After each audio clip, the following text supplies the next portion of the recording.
For the latest COVID-19 news and updates, visit Hartford Healthcare's coronavirus website. All right, good afternoon, everybody. Here with Josh and Paul. And somebody I want to mention, Mary Sue. She's been doing the signing here, and I was reminded that yesterday was Interpreter Day, Interpreter Appreciation Day. So, Mary Sue, thank you for what you're doing and wondering how you sign that. And we're here with our friends, Indra Nui and Dr. Albert Coe. They've just spent a fair amount of time briefing our legislative leaders, and now they're back ready to take your questions as we move towards May 20th. The pinnacles of scientific and business success, now learning the ways of government. Welcome, both of you. Let me just give you a short tee-off to those questions. Our COVID Daily Summary, I think we're back on track in this sense. Our hospitalization is down again. That's good. We were worried a little bit, and that's a trend that I hope we're able to count on. Just as importantly, our testing continues to ramp up, 4,700. That's going to be a little lumpy. And very important is that the number of positive tests as a percentage of the tests performed is down. It's about 17%. And that's counterbalanced by another 79 deaths of our friends here in the Connecticut family. The day-to-day change in hospitalizations, you can see in the next chart, just continues. We're now, I think, at 16 plus days of that continuing 3-day downward trend. As you know, that was an important criterion for our reopening. And let me just move into our criteria for reopening, why we're oriented towards May 20th. We might go to the next slide, Max, and walk this through for you a little bit. We're going to go through each of these 7 criteria and give you our best estimate of where we are. I want you to know that as we talk about today, the criteria for reopening, what's on May 20th, tomorrow David Lehman and our team will be there, having met with the association, having met with OSHA, having met with the labor leaders, putting together a safe set of protocols for reopening business by business. We'll get that started tomorrow. But while we have the best scientists in the world, and Dr. Coe put together an amazing team, it's still a matter of judgment in terms of how we open and what are those criteria and what are those protocols. And it's an art as well as a science, and we have to balance risk here. I think we've got it right, and that's why we're trying our best to explain what we're trying to do every step of the way. So criterion number 1 is 14 days of decline in our hospitalizations. And now we're down about 30% from the peak in terms of hospitalizations. And you can see Josh has put together a nice little status for you over there. So far, based upon this criteria, we get an A+. We're in the green there. How do we look at these regional outbreaks? Well, as you know, we've got 11,000 of the smart thermometers out there. We have 60,000 people on How We Feel, the app. I want more of you to do that. Other ways that we're able to get a test of what's going on in the greater region as we worry about potential flare-ups as we go forward. And of course, testing, which we'll talk about in some detail. Criteria number 2 is testing. And as you can see, we've ramped up our testing quite a bit. We're close to 5,000 yesterday. But we want to get up to 42,000 COVID diagnostic tests per week. That's our goal over the next 2 weeks. And so that means on average we want to double the amount of testing we're doing right now. And you know, this is why it's so important, and we're not taking our eye off that goal. All symptomatic patients should be tested. They should be tested on a regular basis. And just as importantly, we want to start testing asymptomatic patients. So we're not just reliant upon the app and the thermometers. We get a better sense of what infections look like, community spread in the greater community. We want a faster turnaround, and I think you've heard from our partners at Quest and Abbott, we were getting that faster turnaround. So we're not waiting 5 or 6 days for the test results to come back from a lab in California. And I think we're making super progress on that as well. we have to continue to work with our labs to make sure we up our capacity to do the testing analysis. And there I'm really pleased to say that we're getting good success from our local partners. And our friend Kevin Lembo, the controller of the state of Connecticut, and also formerly the healthcare advocate, is helping to take the lead as we finalize those negotiations with those labs to make sure they have the wherewithal and the capacity to make sure that we can measure up to those 42,000 tests per week. And finally, as you've heard from Josh and myself, we have good, strong corporate relationships with the key suppliers. You know, be it the swabs, be it the reagents, all the different pieces. We think we are nailing down that on a contractual basis. So over the next 2 weeks and over the next 2 months, we continue to ramp this up the way we said was so important. So while it's still a little yellowy there in terms of status, I think you're going to see real progress on our testing capacity and implementation over the next 2 weeks and over the next 6 weeks. Next slide, please. We've talked a lot about contact tracing and what that means and how that allows us to, once we've found somebody has tested positive for COVID, to find out who they've been in contact with so we can continue to reduce the spread of this virus. And as of today, late today, our Microsoft platform goes live. And we'll be testing that out over the day or so. But that means that once you test positive, and we get notice from our local Department of Public Health, that information is kept within a very closed loop. That person will get a text. That person will say, we understand you have tested positive for COVID. If you're willing, could we have one of our contact tracers give you a call, find out who you've been in contact with? Otherwise, would you mind filling out this form that tells us who of your friends or who you've been in contact with we can notify so that they in turn can be tested or quarantined going forward. And I think this is one of the ways that we'll be able to ramp up the human element aligned with the technology. We have hundreds of volunteers already ramping this up, working through our amazing schools of public health, led down in New Haven right now. And we're going to be able to get up to 700 of these contact tracers very soon.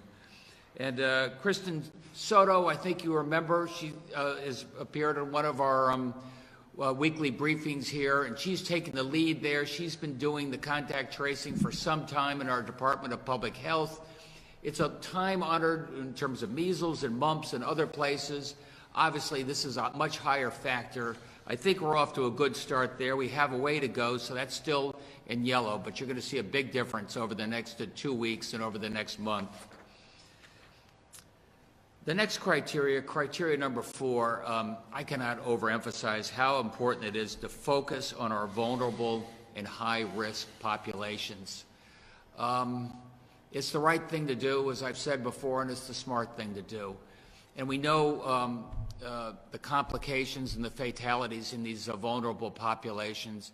And we also know that it's those most congested areas where you can have flare-ups and the potential for a resurgence of COVID. So this is why it's really important that we continue to focus on our nursing homes. You know what we're doing in terms of all the physical inspections. You know that we are now going out and testing everybody at the nursing homes, focusing on the first responders, focusing on symptomatic individuals, and then getting to everybody. The direct care workers like correction staff and first responders are going to be important in the same way. These are folks who put themselves at risk every day. We owe them the very best we can to make sure they are safe and the people they're treating are safe. And the at-risk urban communities, I can't tell you how important that is. And those folks who live in the most congested areas, those folks maybe have many people to a home. Those folks often the urban centers, they're also the ones most likely to get infected, most likely to suffer complications, most likely to find a flare-up there. And we have a lot of testing capacity right now, but we have to do a better job of taking the test to these folks and making sure they realize how important it is they get tested. We've gone from 2 to 3 mobile vans right now, mobile testing vans. And this is going to be very important in terms of how we make sure all of our people are safe, all of our communities are safe, And if they're safe, the greater community is safe as well. I was just told by Paul about we got a federal grant. I think it's about $7.5 million, so we can roll out testing in our federally qualified health centers, which tend to be in the more disadvantaged communities. And in a minute, we'll tell you a little bit more about what we're doing to make sure pharmacies can also implement more of the testing, at least the collection. So we're taking the testing and the collection to you. And by the way, for this community, you don't need a doctor's permission anymore, a slip. We want you to get tested. I think it's the best interest of your health, your family's health, and your community's health. We'll be issuing an executive order on that today. Criteria number 5. This is adequate healthcare capacity. This is why for all of us, we look at the declining hospitalizations is really important. Dr. Coe reminds me all the time we have a very thin margin for error here. And if we have a flare-up like you saw in the previous slide, nursing homes, distressed communities, our hospitals can be, you saw what happened in places like Italy and Queens, and we're not going to let that ever happen in Connecticut. So we monitor that capacity, and we make sure that we have, right now we have about 40% of our capacity, which is good. If we get closer to 20%, we rethink some of our openings and some of our priorities. But I want to give you the opposite message as well. I was just at St. Francis today honoring our nurses, and people are waiting before they go to the hospitals, waiting until they get increasingly sick. And that's dangerous for them and their community as well. So just like we have capacity in testing, and I want you to get tested, symptomatic in particular, even asymptomatic down at Abbott Labs in New Haven. I also want you to know that we want you to go to the hospital, talk to your doctor if you feel at some risk there, because people are waiting, and I think they're waiting too long, and we do have the capacity for you right now. The next criteria for opening, criteria number 6, a 30-day supply of PPE. That's masks, that's gloves, that's face coverings. As you know, we've been just-in-time inventory for the last 6 weeks, 2 months. But I also want you to know that the supplies are coming in. We got supply and demand are beginning to match up. We're going to have surprisingly positive news for you on Saturday in terms of the amount of PPE we're going to be able to get to give us confidence that we have the capacity to open those small businesses and those outside restaurants and make sure that those small businesses have the masks and the gloves they need to keep safe. And the supply chain is stabilized, and that's what I mean by supply and demand. So while that is still in the, that is that yellow, light green, I think you can see that green by the end of Saturday. Finally, criteria number 7.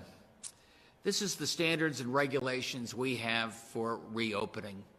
And this is really what we're going to start rolling out to you tomorrow. So you store owners and outside restaurants and salons, you have a couple of weeks to prepare, and if that's not time, don't open up. May 20th is just a date that you can open it up, not a day that you should open up until you're ready. I want you to know that David Lamont and his team, working under Indra's guidance, are working very closely with different industry associations to make sure the restaurants and the retail and the factories, the other groups are there giving us their best guidance on how they can provide for their customers and employees safely. We're working in close collaboration with labor as well to make sure that their employees on the front lines know that they're safe. We're working closely with OSHA, Occupational Safety and Health. So we've put together these protocols, if you will, in a way that I think is clear to understand. We've walked them through with the legislature, a little more time for some back and forth.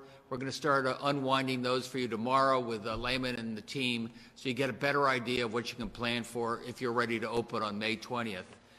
I think with that, you can see in this final chart sort of where we think we are in terms of our criteria for opening. I don't think we're going to have an A+ in every category, but I certainly want to be in the A's and to make sure that you have confidence and that Albert Coe and Ingenuity have given you some sense of how we think about this, why we made this judgment, why we think this is the right decision for Connecticut, first from a public health point of view, and then in terms of your livelihoods. With that, Max, I'm happy to take any questions. Ingenuity, Albert Coe, Josh, Paul, we're ready for you. We'll start with the Day of New London. Good afternoon, Governor. Karen from the Day. It sounds like tomorrow you'll be giving the towns and municipalities more clarity on the outdoor dining. Will that include waiving local zoning regulations and allowing businesses that don't ordinarily have liquor permits for outside to perhaps get them? Yeah, my understanding is that we're going to have an executive order on that in terms of what we can do to make it easier for restaurants to, serve outside a meal and a drink if they want. And we're working with the local municipalities who have a lot more authority over the local municipal zoning, and they will have the green light there. My preference is to open it up, allow more of those tables to go outside, maybe even into some of the parking areas or more of the sidewalks, to make this something that brings your city to life and do it safely. Thank you. And one more question. Is there any tentative date now being talked about for reopening the tribal casinos? And will that be influenced by what our neighboring states do with their gaming facilities? It will be. I think all the casinos around the country are in conversations right now.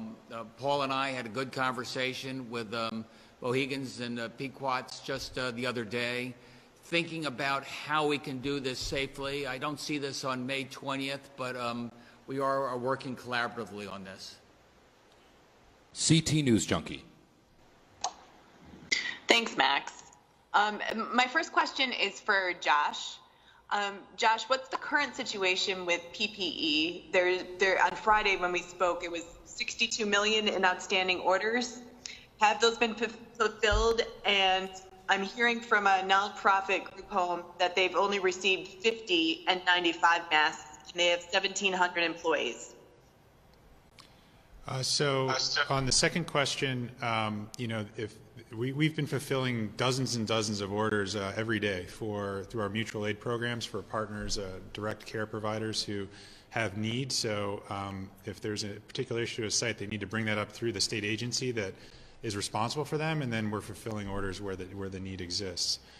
Generally speaking, we're now up to about 50% of our orders that have been placed since the beginning of the pandemic have been fulfilled, and we expect about 30% to be fulfilled within the next week and a half. But even as the remaining 50% comes in, as the governor alluded to earlier, we're getting increasingly well fortified in our state warehouse. And as the governor alluded to, we're expecting one particularly large delivery this weekend. So we are in very good shape from a PPE perspective at this point. Okay, so contact the state agency that they report to and have them get the masks that they need? Correct. They put in a request through our mutual aid program, and we help support them through that. Okay. And I guess this question is for the governor or Dr. Coe. The White House criteria suggests that states should have a downward trajectory of either documented cases or the percentage of positive tests. Since the number of cases isn't going down, are we using the percentages, and what do we need the testing to be at? So I guess I'll answer that question. Probably the best metric, for looking at we're going in the right directions is, as the governor had explained, is hospitalizations. One of the problems with respect to hospitalizations, as you can say, as the governor had just shown, we have a 16-day continuous decline. So that's all good news. The problem with evaluating the cases is that as you ramp up testing, you're testing more people, you're identifying more people, even though the transmission to the community may be lower. So for that reason, for this metric, at least for this first reopening, the best metric is just seeing how the hospitalizations are going down. I think the metric was the positive tests. And as was mentioned before, we're about at 17%. So if we're going to give 100 tests out at this date, about 17% are positive. The number we really want to get to is about 10%. And that's the whole importance of trying to roll out testing so that enough people are testing, that more people are tested than are actually positive, so we can make sure that we capture everybody. And we're heading that direction.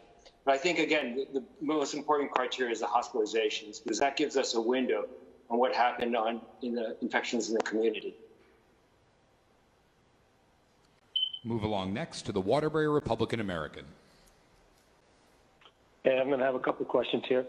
Governor, wasn't clear on your initial answer regarding local zoning. Will your executive order supersede local zoning to allow restaurants to set up outdoor seating on parking lots and sidewalks? My understanding is that would be subject to local zoning. I think they have authority over that, but we're doing everything we can to open up in terms of what they can serve, alcohol and the such. Paul, do you want to jump in on that? Yeah, I'll jump in on that. We've been working directly with the local municipalities, CCM, costs as it deals with this issue. We should be issuing an executive order in short time on this matter. One of the things that we have been doing on all of our executive orders that have an effect on the municipalities is working directly with the municipalities. So we're happy to be working with them on that issue and through our legal team, and we expect to have an executive order that will have full clarity on the zoning issue in short time. Got a reader question. The readers want to know, are state employees receiving their full salary? So perhaps you guys could explain how state employees are getting paid at this point. Yeah, they're receiving their full salary. In terms of if they're not able to get to work, I mean, that. Look, everybody is working. Some frontline workers have to go to the office. They're dealing with their first responders, corrections. Others are telecommuting, DRS, DMV, still working. Everybody is still required to do the work they're expected to do. When do you expect to bring back teleworking employees? May 20th is a reopening day for businesses. When should state employees be going back to their regular workplaces? Well, as the governor mentioned, I think last week when we rolled out the phase 1 activities, we're still encouraging all employees who can work from home to continue working from home for the foreseeable future to help reduce the risk. We actually had an all-commissioners meeting earlier today. We were discussing any services that we provide that we've had to discontinue because people have been working from home, and looking selectively, consistent with the overall guidance for phase 1 around looking to start to reopen businesses where necessary about certain activities we may look to reactivate, but those are preliminary discussions right now where we're looking to balance the services that we provide and how critical those are and the ability to delay those or not delay those versus the public health risk, because we're still primarily focused on that public health risk at this point. Well, what sort of services are you talking about? Well, as I just said, there's a preliminary discussion today. Each commissioner is doing their own analysis, so when we have more news to share on that, we will. And Governor, do you have any more news to share on the request to expand workers' compensation cover to essential workers? I think we're going to be giving some guidance on that very soon. Okay, thank you very much. Move along next to Boceto Media.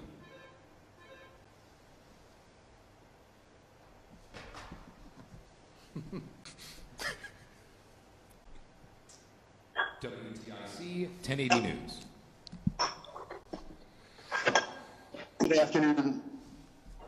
For Asia, we heard from grade schools on Tuesday.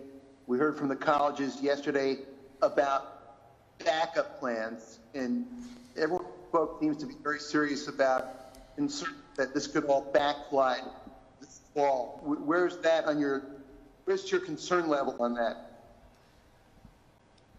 Ingrid, do you want to take that? Yeah, I didn't hear the question clearly because it was breaking up. Yeah. Can you just... Let me try it, Indra. I can just tell you the question was really about our backup plans, both with K through 12 and college.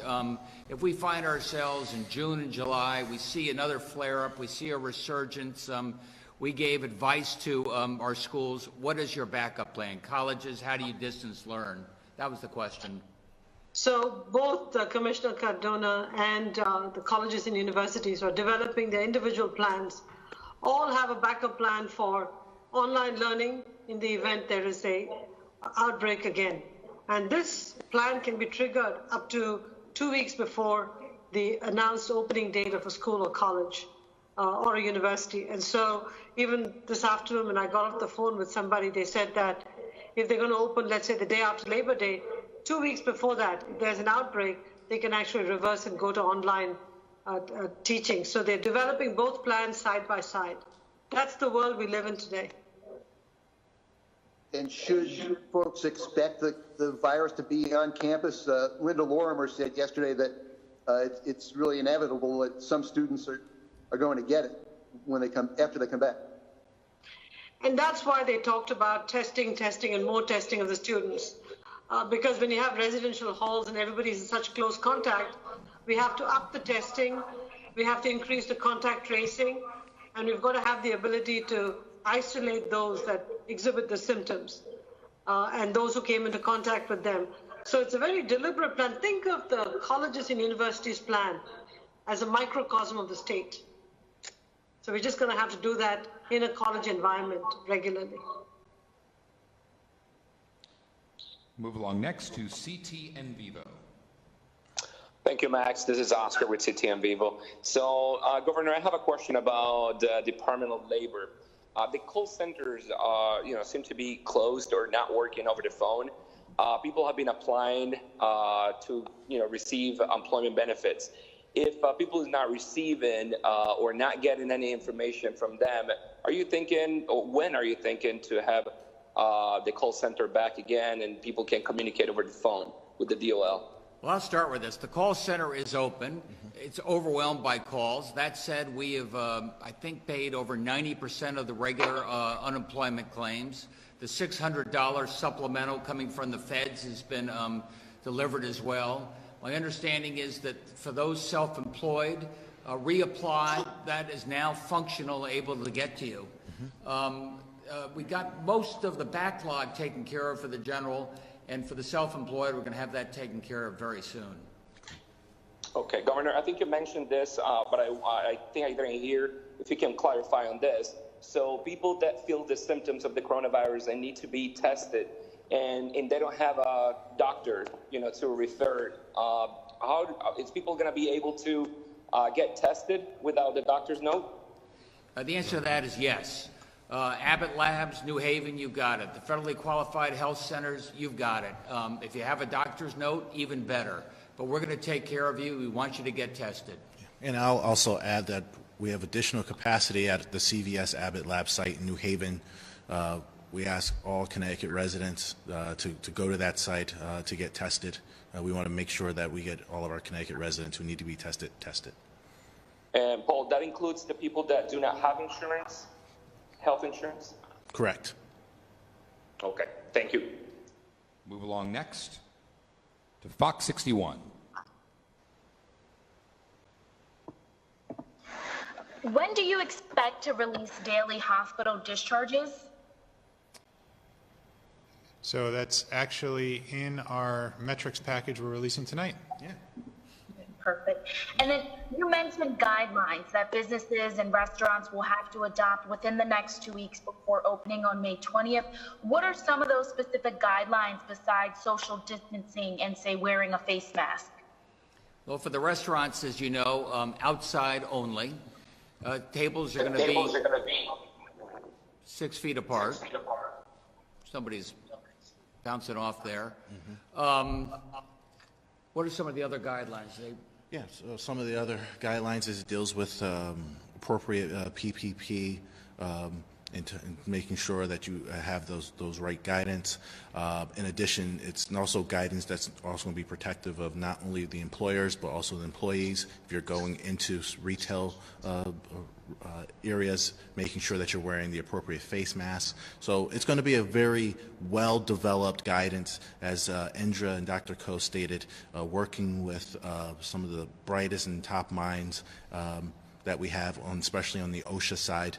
And I may say these are guidelines that our fellow states around us have very much have looked at and are very much eager to replicate as well. And we work closely with the restaurants in developing these guidelines as well. Mm-hmm. And then after yesterday's news briefing, we had a number of people reach out to us asking about tuition. Will college students see a decrease in tuition if their learning switches from in-person to classroom learning to online learning come fall? That's going to be obviously up to the different colleges. I know, for example, University of Connecticut, they've waived all room and board expenses, but the education continues, the online learning continues, and I think there is tuition attached to that, yes.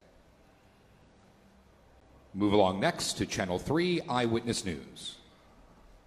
Yes, Governor, taking a broad overview of where we stand, you went step by step through the criteria, and that was very helpful. But we see that a lot of it is still in yellow. Are we confident that we're going to get all of these metrics to green in a week and a half? And do they all need to be green in order for us to open on the 20th? We got to get close to A+. I want to see our metrics get into the green zone.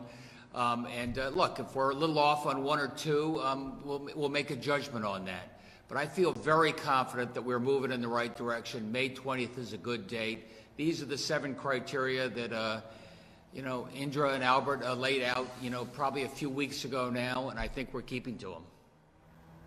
And on a positive note, the hospital capacity has been achieved. Do we know if we've even needed to use some of the overflow spaces, particularly at the Connecticut Convention Center and Southern Connecticut State? A few of these, including St. Francis and the Convention Center, are being taken down at this point because we didn't need it. We needed it down in Stamford and some other locations, by the way.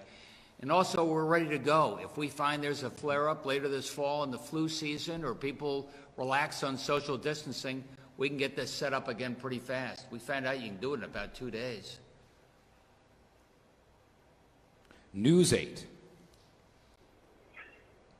So the CVS testing in New Haven has been working very well. We've been hearing a lot of reports about that. Is there any indication how many tests are coming out of there a day, and are you going to expand it up maybe to Hartford or to the east or western part of the state?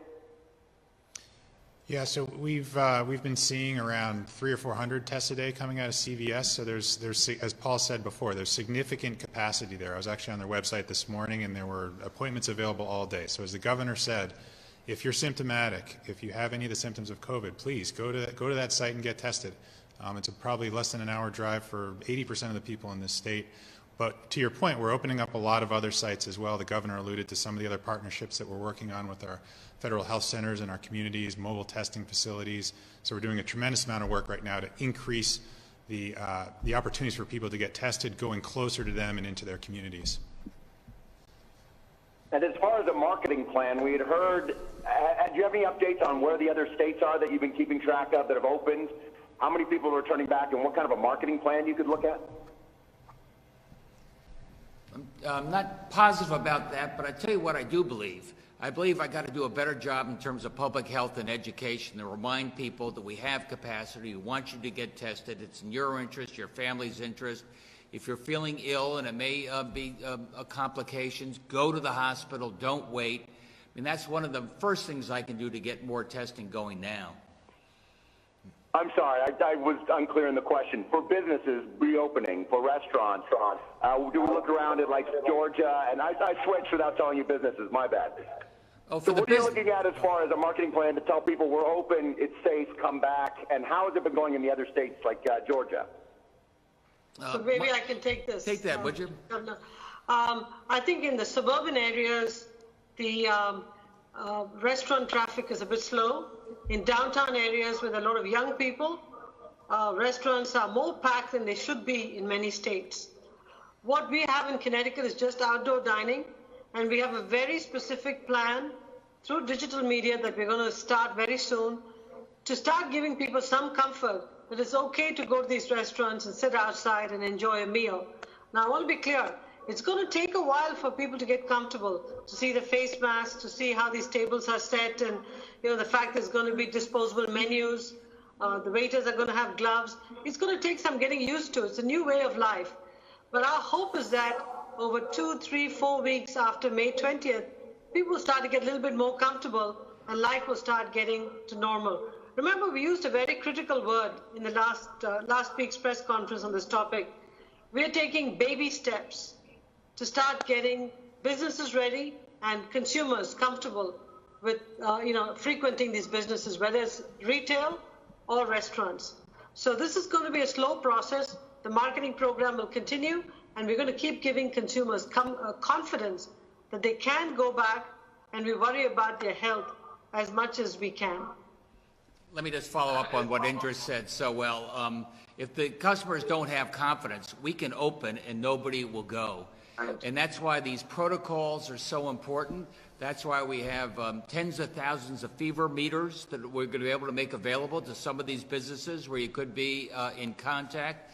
That's why we're going to have masks available for folks. That's why Electric Boat, for example, they are now going to be testing each and every one of their employees before they go to the plant floor. That's a PCR test as well as an antibody test. They're starting that today or tomorrow. Employers and proprietors all want to make sure their customers and employees are safe and feel safe. NBC Connecticut. Hi, Governor. Matt Austin with NBC Connecticut. Just going back to the criteria, which one of those, or maybe are there several right now that you're especially concerned about whether or not the state will actually meet that by May 20th? And is there anything that we're doing to make sure that we meet those?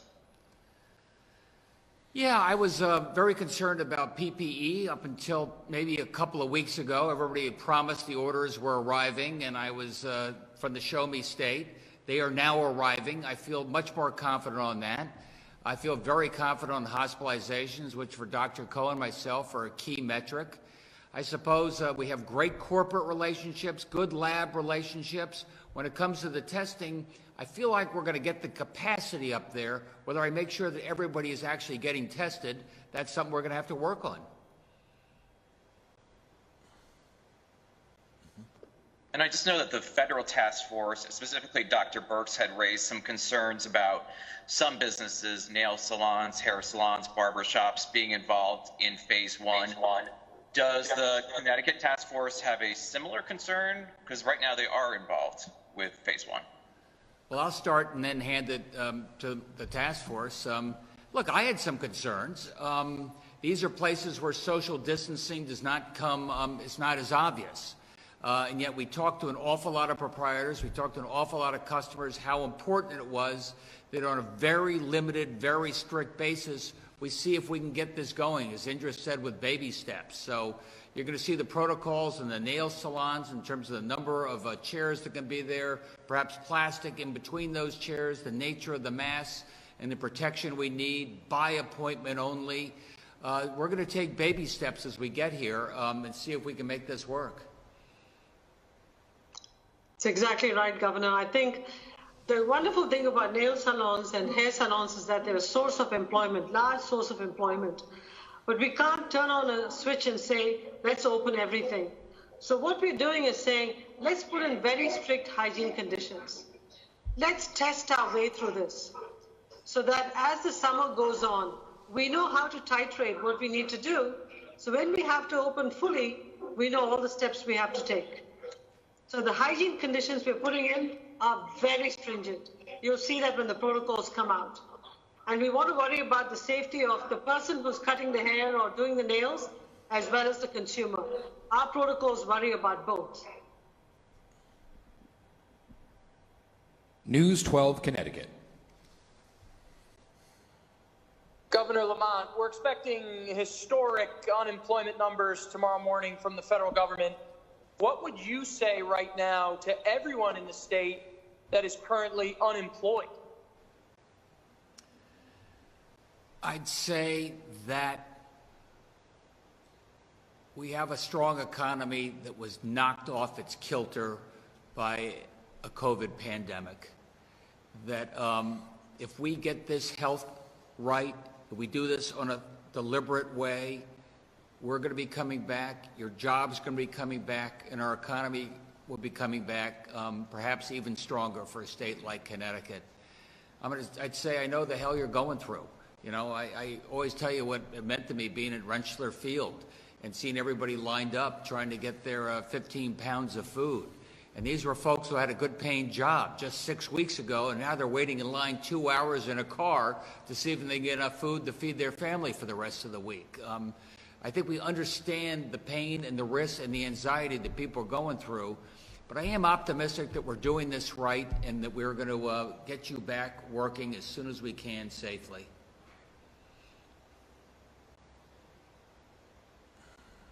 The Associated Press. Good afternoon, everyone. I was wondering if someone could please sort of clarify the protocols for testing at nursing homes currently and going forward.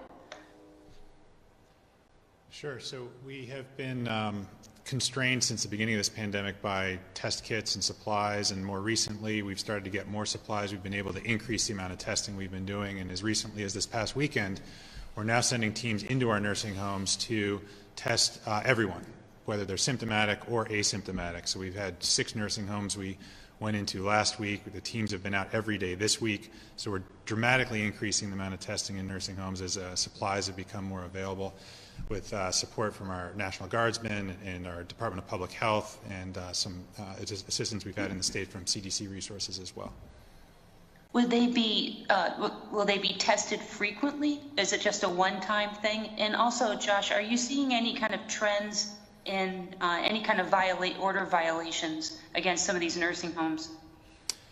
Yeah, so it will be repetitive. You know, we'll try to strategically focus the testing on areas where the public health team identifies the most risk, or if we see flare-ups in a certain area. So that will be ongoing and is a key part of our testing strategy going forward that Dr. Coe and others have helped develop, really focusing on those most vulnerable populations. And have you seen any kind of trends in any violations that have been reported at the nursing homes? Yeah, you know, they've reported it's not widespread. Mostly the inspections have been positive. The nursing homes overall are doing an incredible job under exceptionally difficult circumstances. Some findings around donning and doffing of PPE, just training, infection control procedures. But, you know, I would just reiterate also we're going to be putting out our weekly nursing home report today. And one thing we're excited about is starting next week, we're going to start publishing nursing home recoveries as well, because those are really starting to pile up all the good news stories that represent the hard work of our nursing home frontline nurses and staff and getting people back to health. Thank you very much. The Hartford Courant. Yes, Governor, I'm interested in the goal that you talked about the 42,000 tests per week by May 20th. I think you might have said that's an ambitious goal. What happens if you do not reach that goal? Would you push back the May 20th reopening date? Well, it's a package of criteria that we have. So I look at the entire package. Testing, though, is very important. And the difference between 42 and 40 and 44, Dr. Coe can explain to me. But we're gunning to get the 42,000 tests. I think we're over halfway there now.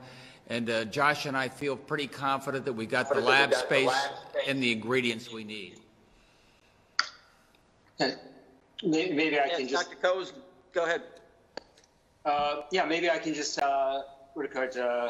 expand on what the governor said. So I think, you know, the absolute number is not the important thing. It's what you do with those tests that is important. And as Josh had mentioned previously, those tests need to do several types of things. They need to protect our vulnerable, and the most vulnerable in this population are those in the nursing homes. So that's one of the major, priorities for the next, up to that May 20th date, is to roll out in those nursing homes to test not only the residents but the workers, because they'll both have to be protected in order to prevent the outbreaks that we've had in the past. The second part is that we are testing all, as the governor mentioned before, testing people who are symptomatic, because that's the way we're going to be able to detect if we're going to have another resurgence. So it's not the exact number, whether it's 41 or 40 or 43. That's important. And what's important is how we use those tests. Okay, also, on the economic front, I want to ask the governor and Indra, a lot of the non-essential retailers, as you know, have been hit particularly hard. We're told that Nordstrom's could be closing in the West Farms Mall, and Lord & Taylor and J. Crew are at risk in the same mall. With so many jobs in retail, how do you, Governor, envision the future of shopping malls and retail in Connecticut? Well, I'm going to punt this over to Indra very fast.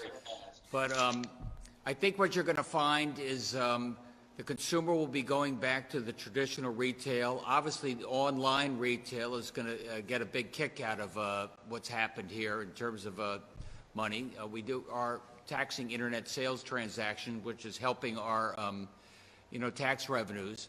I think there'll be a place for retail. I know there's going to be a place for malls going forward. How it changes over the next few years, Indra will explain to me. No, I think, going to a mall or to a retail store was as much the experience of actually getting out of the house and walking around and experiencing things as it was actually buying the stuff. So what we took away from the consumer as part of COVID was that experience, because we asked them to shelter in place and we shut everything down. And people are dying to get out and enjoy the outdoors and shop as they go along. And malls were an important part of that whole experience. So I think over the next few months and years, what you'll see is retail coming back, all kinds of retail. Malls are going to come back.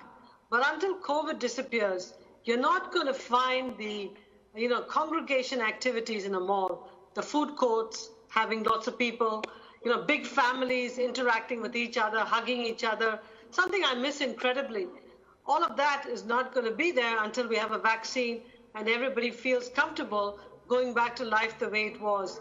So I think you'll see increase in online.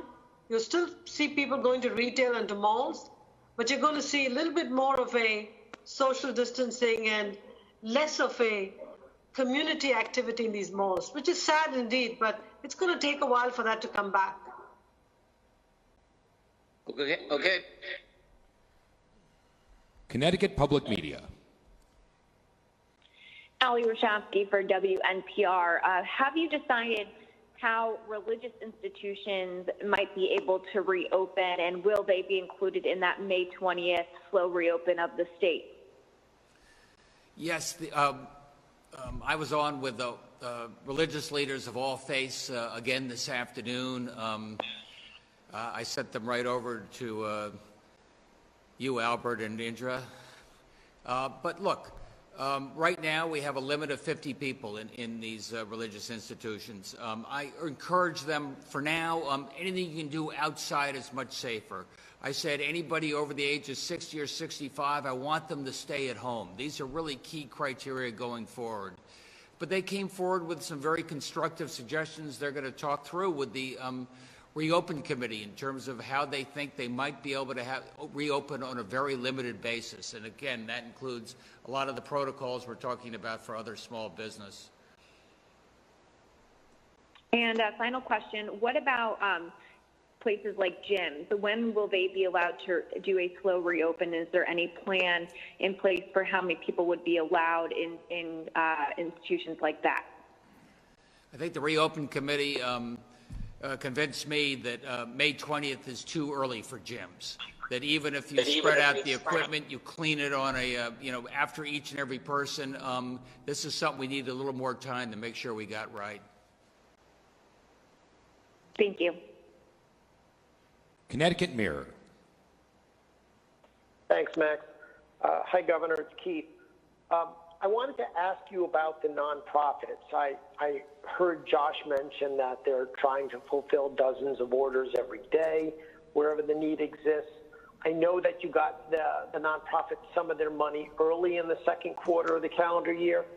The problem is they're still saying that the PPE they're getting meets a tiny fraction of their needs. And I mean, these folks have been basically asking you for additional money since you took office. We've had a bridge loan program for businesses. We've deferred tax deadlines for households and businesses. We've expanded Medicaid eligibility to help low-income families. Do you see anything you can do in terms of direct financial relief for nonprofits, or are they simply on their own? No, nobody's simply on their own, but you do the best you can on your own as well when it comes to PPE and other things. Look, you're right. We got money out to the not-for-profits faster and earlier to help them get the support they need going forward. We're working together with them in terms of 4CT or philanthropic group, providing contributions to the not-for-profits, private contributions, especially in the area of food security, to make sure they get some of the support they need. I think Deirdre Gifford is working very closely with the not-for-profits in terms of compensation to see how else we can be helpful for them. Look, they are key to everything we're trying to do, and the demand on many of them is never been higher. Is there anything, though, specific you could pledge in terms of across-the-board assistance, or is that just premature? If you're asking about a big increase in across-the-board financial assistance, I think that's premature. But I will tell you, we're working every day with the federal government, and the not-for-profits are front and center in our discussions there, because they should not be left behind. They are subject to the payroll protection program, and hopefully we're getting them closer to the front of the line. There is still money in PPP, the second round, and I hope our not-for-profits are taking advantage of that. Thank you. Hearst, Connecticut Media. This one's for Josh. It's a variation on Christine and Keith. We've got some complaints from home health care aides who are working for DSS, and they're not being given PPEs unless they're symptomatic. Is this another case of going through the agency, as you said before? Yes. Everyone who is in a role where PPE is necessary per CDC guidelines should have PPE. That's been true throughout. As the governor said, at points in this crisis, we've been very much real-time deliveries and having to conserve in some areas as there were shortages, but we have more than adequate supplies at this point, particularly of masks. One thing I've observed, though, is that oftentimes people will have an expectation about what level of PPE they should have, which is not in line with CDC guidelines. So there's an education component to this at times. I'm not saying that's what's going on in this particular case. We've just seen that at certain times that can lead to some of these concerns or questions that we have to educate people around. Thanks. And Governor, I sat down with a restaurateur today who's deeply concerned about the lack of sustainability in the current plan for opening up, dependent on weather, X number of seats outside, and he and other restaurateurs have developed lists of dozens of things they're willing to do to open up indoor dining. Do you and Indra have a ballpark calendar date that they could point at? A calendar date for indoor dining, is that what you were asking there? Yes, sir. Let's see how it goes on the outdoor dining first. You want to harm your business, get people inside too quickly, don't do it on a safe basis. Something could turn people off on that. Make sure you get people back. I think the way the reopening committee is staged, it makes all the sense in the world to me. We're going to get people going back to restaurants. They're going to be outside. They're going to be in a safe environment. They're going to feel comfortable. And then with Dr. Koh and Indra and their amazing team step forward and say, this is working. We didn't see a spike. The restaurants are handling their protocols and taking it very seriously. Then we'll move to stage 2. I think that's a very appropriate way to go. And finally, Governor, maybe Dr. Koh, on testing. So you're testing people who are symptomatic, but people are going to be going back to work who are asymptomatic, and if they're not spiking a fever, how are they going to be spotted if in the workplace if they're not tested beforehand? Right. So you raise an important feature of COVID. So what we know from past epidemics is about 80% of the people who are infected actually never show symptoms, or maybe have just very mild symptoms. So just to understand why, the focus first on symptomatics, those are the people who are shedding the most virus. So we certainly don't want them to come in contact with people in the community to have transmission. But then, the work doesn't stop on May 20th with those 42,000. We're going to have to, continue the work, the hard work of, ramping up testing and actually expanding testing so we actually can screen people who are asymptomatic. And equally importantly, and going back to what Josh said, that we have to protect the vulnerable. We need to use that testing so that we can prevent, for example, somebody who doesn't have symptoms and works in the hospital, going into the hospital and spreading infection there, or someone working in nursing homes and being infected and actually infecting a very highly vulnerable population, people at risk for disease. So that's why, May 20th is an important mark. That gets us to a place where we can start detecting efficiently if we're going to have a resurgence. We have the benefit that we have social distancing, strong social distancing now, and we're going to be, as Indra has already said, taking those baby steps. But we're going to still have to work, and we're going to have to work in getting up that testing. We have to get people who want to get tested, and we're going to have to implement all the interventions that for quarantine and isolation, and that's going throughout. So this is not going to be a one-step deal. Thank you.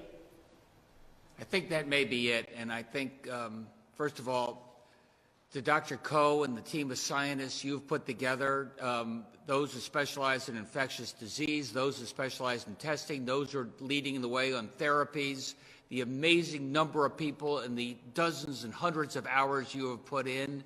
And Indra, the business folks you have that are taking the lead, labor, OSHA, all those coordinating that, making them work together. On behalf of the people of Connecticut, I cannot thank each and every one of you enough. And I thank somebody else today. This is not only Interpreter Appreciation Day, but it's also the Nurses Appreciation Day or week. And that's because this is the 200th anniversary of Florence Nightingale. And so I had the occasion to be at St. Francis Hospital with all the nurses there who, the love they show for each and every one of the patients there, not to mention the professionalism that they bring into a very risky environment.